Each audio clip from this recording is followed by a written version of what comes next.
Can I not marry? Audio web novel chapter 52. As long as I am here, I will always be in front of you. She's been robbed. Using the fastest speed to react, Du Lacey recovered and suddenly rushed to catch P with the thief. This must be a joke, that is worth a whole 2 million. Even if she were to be robbed, she couldn't benefit a foreigner. But if this was her country, their citizens would have been wasted. Under the huge stimulus, Du Lacey ran very fast. Suddenly she caught the robber. Regardless of death, she clutched onto the robber's clothing without letting go. Therefore, this year it wasn't easy to make a living. Even as a robber, without consuming a meal for the entire day, he still haven't reached his set goal for the day. Finally succeeding, but unfortunately he has found himself tired out since the woman was stubbornly chasing after him. In the end he was caught. What kind of robbery situation is this? Isn't this too much for a robber to handle? Suddenly he raised his fists trying to hit across Du Lacey's face. However, he didn't have a chance to touch her face when his hands was captured and pulled back. Then his nose was beautifully hit, immediately causing a nosebleed. It appears he has met with a martial artist. The robber was furious and spat on the ground. Lian Jun rushed up. The two of them were suddenly tangled together. All of this was witnessed by Du Lacey. She was scared hitless. At that time she instinctively only had thoughts of catching the thief. She totally did not consider the other party to also attack. Luckily the president arrived in time, otherwise she would have likely been beaten.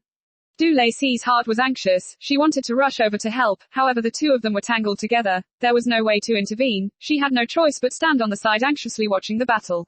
Be careful, she shouted. This sound distracted Lian Jun's attention. Once he lost his focus, the robber hit him with a punch, causing him to stagger back a few steps. It wasn't easy for the robbers to gain some advantage, but he was very pleased with himself. See, this old robber is not a weakling. Don't look down on others. Actions are quicker than words. A shadow suddenly rushed up. In a blink of an eye firmly kicked where one would dead of pain and lowered the robber's body. What followed after the calamity was immense pain. The robber was lying on the ground shaped like a shrimp. When the robber stared at our heroine Du Lacey again, she was holding her handbag and pounding it at his head. Who told you to hit my husband? Who told you to steal my ring? I'm going to beat you to death. Beat you to death? A tiger does not expression its anger. You think I'm Hello Kitty?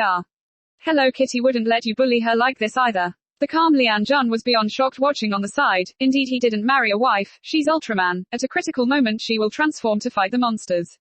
Here, Du Lacey was not angry. She continued using the handbag to beat the robber. She couldn't help but praise the quality of the handbag the president gifted her. The handbag was unexpectedly so strong that the robber cried out in pain. Don't think we Chinese people are easy to bully. Having merely only a few technique of kung fu, you also dare to attempt robbery. Dare to hit my husband, I'll dismantle you to death. Du. Lian Jun called out to her. Hush, I haven't beaten enough yet. Du. His voice increased a few notch. It was only then did Du Lacey stop what she was doing and looked up. She was shocked. This, how did things end up like this?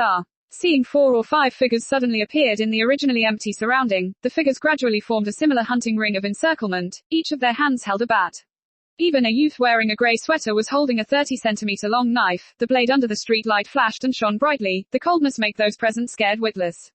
Du Lacey finally knew the meaning of being frightened. She swallowed her saliva and couldn't help but move closer to Lian Jun's side. Don't be afraid, Lian Jun whispered. His voice sounded somewhat hoarse. Du Lacey hummed and replied, and her trembling hands seized Lian Jun's hand. He squeezed her hands and motioned for her to calm down. The other 5 people, all held weapons within their hands, their eyes reflected in the dim light. Upon a closer look, it was like a pack of hungry wolves. Such a confrontation was terrifying and danger seemed imminent. She didn't know when, but every seconds of waiting felt like torture. Du Lacey glanced at Lian Jun. His eagle-like eyes revealed a frosty chill, with the exception of a tinge of warmth that came from his hands that was tightly gripped to hers. Unexpectedly out of thin air she developed slightly more courage. Suddenly, the blonde-haired youth who was previously beaten by Du Lacey regained his conscience and walked over, blah blah barking continuously. His sharp voice echoed through the tranquil night, breaking the silence. The wolves that surrounded them finally took action. Led by the grey sweater waving the knife in his hands, the youths who held the bat quickly came over. Raising their bats they began to beat down. Be careful. Lian Jun quickly pushed Du Lacey behind him, then turned around, mercilessly gave the man a blow. This punch was really strong, causing whoever received his Lian Jun's to suffer in pain and tumbling to the ground. The bat in his hands also fell to one side. This blow apparently angered the rest of them. Very quickly the rest of the guys rushed over toward Lian Jun. Although Lian Jun's fighting skills was good, however each of those men were strong and armed with weapons. After several rounds, gradually some of his fighting abilities decreased. Facts have proved that men in romance novels of 1 fighting against 10 is all bulls. Hit. Unless you're Bruce Lee, otherwise how can one person deal with so many people?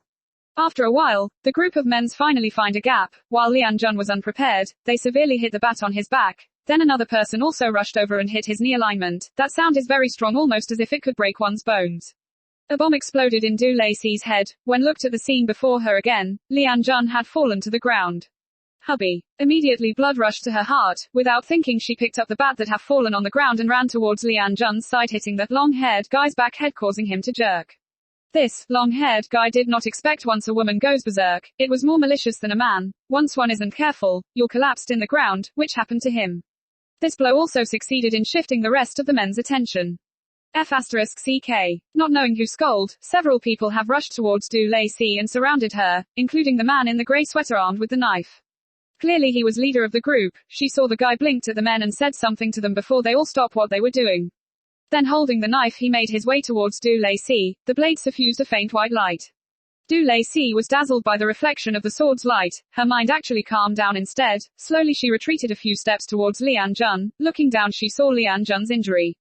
He fell on the ground, completely unconscious. Her heart suddenly began to beat faster. Unprecedented fear hung over her. She was not afraid of death, but she was afraid he would be met with misfortunes. If something really unfortunate happens to the president, she wouldn't be able to bear it. At this time, the group of men have slowly enclosed her. The grey sweater with the knife approached her step by step. She already retreated without any further steps to retreat. As long as she retreated to Lian Jun's side, that's enough for her. The knife's light finally flashed to her eyes. Their eyes were filled with contempt. Slowly the blade was lifted towards her. Du Lacey closed her eyes. Suddenly, her body felt tight. She fell into a warm embrace. Du Lacey quickly opened her eyes, meeting with Lian Jun's dark eyes. She didn't know when he has regained conscious and stood up. He tightly hugged. The corner of his mouth was stained with blood. His eyes were calm. Fool. As long as I am here, I will always be in front of you. Behind the knife were raised up and down. Her tears were long dripping down. You are a fool. I don't want you to stand in front of me. I want to hold your hand for a lifetime. Bang! A loud gunshot was heard, breaking the quiet night, and then the sound of metal landing on the floor. Followed by messy footsteps, police sirens and screams of the robbers were heard, then the group of men were surrounded. During the moment of life and death, finally the police arrived in a timely manner. Therefore, police appearing before things are over in the films are misleading to the audience. In fact, in dealing with the problem of armed robbers, police are still more reliable. What happened next were more former. The bad guys were arrested, the Good Samaritan were brought to the police station to be interviewed. A bald police officer with a thick accent asked a lot of questions. Lian Jun answered them all one by one. As for Du Lacey, of course, she didn't understand a single sentence. But she was not idle. While taking the opportunity to identify the suspects, she mercilessly trampled and kicked the grey sweater guy. Remember, we Chinese are not so easily to be bullied. From the police station to finish filing the report, it was already the second day of the morning. How are you? Do you want to go to the hospital to get a checkup? Du Lacey worriedly clutched Lian Jun's shoulder, turning him side to side to check on him. His mouth suffered some bruises, however it made him appear more masculine. His hair is slightly disheveled, but this has also made him quite handsome. As for his shirts, only a few buttons were missing, giving off a real sex appeal. Hey, are you checking for injuries, or trying to sexually perv? You're drooling. Lian Jun timely reminded her. What? Where? You're seeing things. Du Lacey hastily wiped the drool from the corner of her mouth. After she finished cleaning, her embarrassed face stole a glance at the president. He's laughing. He still had the energy to laugh at her. Don't laugh anymore. Du Lacey shamelessly shouts, how dare you laugh at me? Just then, had it not been for the police arriving in a timely manner.